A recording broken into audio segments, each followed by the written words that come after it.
John Whitgift. John Whitgift. Who the hell is John Whitgift? You lot, listen. You gotta stop doing this to me. I'm back again. You know how I do things. What up? Mr. Stewart here.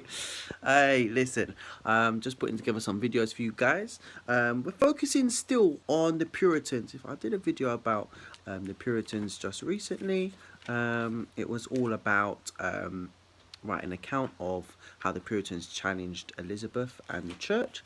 This one is about a man called John Whitgift. So let's check out the question.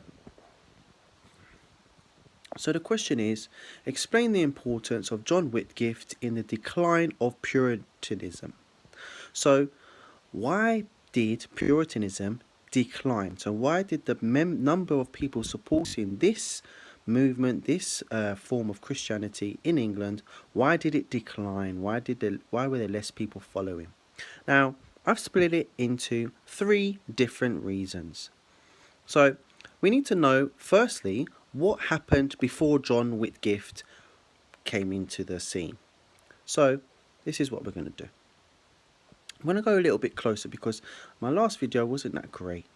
The quality for some reason is a bit dead. Maybe it's that Wi-Fi. Okay, so before John Whitgift, a man called Grindal was the Archbishop of the Church of England in England. So that meant he was the person in charge after the Queen. Under his leadership, however, hardline Puritans were openly challenging Elizabeth at meetings called prophecies. So before John Whitgift, Puritans were challenging Elizabeth and her church. Now, let's move on. So now we're going to find out why John Whitgift was important. So when John Whitgift came in to become the new Archbishop, he caused the decline in the Puritanism because he cracked down on the Puritans with new rules. So we're here with new rules which banned unlicensed preaching and forced the Puritans to go to church. So the forcing of Church of England attendance. So that meant that everybody had to go to church. That include the Puritans. And if they didn't go to church, they would be fined.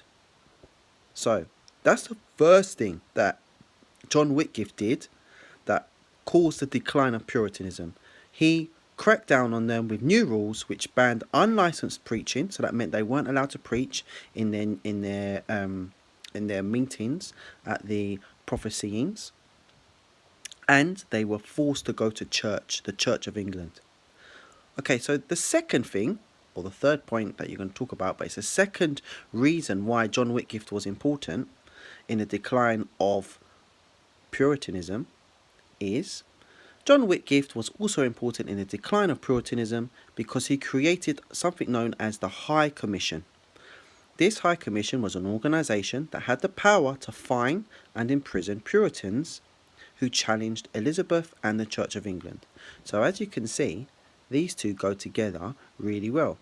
I'm not swearing, that's peace. Sorry guys, peace. So these two go together really well, yeah? So, quick overview, I've got about 10 seconds. Why was John Whitgift important in the decline of Puritanism? Basically because he was made the new Archbishop of the Church of England. He created new rules which banned unlicensed preaching, and he created a High Commission that had the power to fine and imprison Puritans who challenged the Church of England. He basically did what Grindal, the previous Archbishop, there's his name, couldn't do.